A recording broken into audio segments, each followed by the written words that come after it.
சந்திரனை இங்க பாரு, இந்த கோவிந்தனை பாரு, பசுமாடெல்லாம் எப்படி புழுதி படிந்து, இந்த பசு கூட்டங்கள் நடந்து வந்தாலே புழுதியை கிளப்பிட்டு வரும். பசுவை மேய்க்கிறவன் இல்லையா, இவன் மேய்க்கும் பசுக்களை போலவே புழுதி அலைகின்றான் கோவிந்தன். பாரு, இவனும் புழுதியை பூசிக்கொண்டு இருக்கிறான். அது மட்டும் இல்ல, கூத்தினை இளமாமதி, இவன் ஆடுற கூத்தை எல்லாம் பாரு. கூத்துன்னா விளையாட்டு, லீலைன்னு அர்த்தம். என் மகன் கோவிந்தன் கூத்தினை, இவன் அடிக்கிற கூத்தெல்லாம் பாரு, இந்த விஷமம் எல்லாம் பாரு. சந்திரனே இங்க பார், இந்த அழகை பாருன்னாலாம் பெரியாழ்வார் யசோதை. சந்திரன் பெரியாழ்வார் யசோதையை பார்த்து ஒரு கேள்வி கேட்டானோ. இது வரைக்கும் எல்லா அம்மாவும் குழந்தைக்கு தானே சந்திரனை காட்டுவா. இது வரைக்கும் எந்த அம்மாவது சந்திரனுக்கு குழந்தைய காட்டியிருக்காளா? எல்லாரும் என்ன பாட்டு பாடுவா குழந்தைய வச்சுட்டு? அங்க பாடுறா, அதுதான் நிலா. நிலா நிலா ஓடிவா, நில்லாமல் ஓடிவா, மலை மீது ஏறிவா, மல்லிகை பூ கொண்டு வான்னு குழந்தைக்கு நிலாவை காட்டி பால் ஊட்டுறது, நிலாச்சோறு ஊட்டுறது, இப்படித்தான் நான் கேள்விப்பட்டேன். சந்திரன் பெரியாழ்வார் யசோதட்ட கேக்குறான், நீ என்னமா தட்டையே திருப்பி போட்டுட்டியே, சந்திரனை கூப்பிட்டு என் குழந்தைய பார்க்க நீ கீழே வாங்குற? நான்லாம் கீழே வரமாட்டேன், உன் குழந்தைக்கு வேணா இவன் தான் சந்திரன் என்ன காமிச்சுக்கோ அப்படின்னு. நானா சந்திரன்?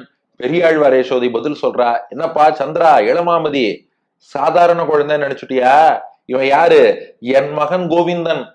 உன் முகத்துல கண்ணு இருக்குன்னா, உன் கண் படைத்த பயனை நீ பெற வேண்டும்னா, நீ வேணா இந்த குழந்தைய பார்த்துட்டு போகணுமே ஒழிய அவன் உன்னை பார்க்கணும்னு எதிர்பார்க்காத இளமாமதி.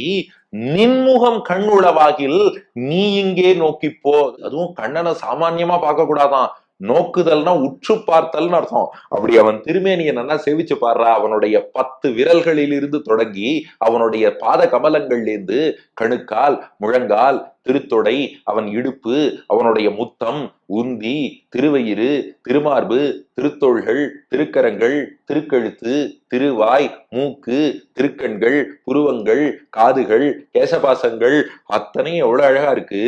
நோக்கி வேணும்னா முதல் 10 2ஆம் திருமொழியில சீதக்கடலுள்னு சொல்லி திருவடியிலேந்து திருமுடி வரைக்கும் வர்ணனை இருக்கு.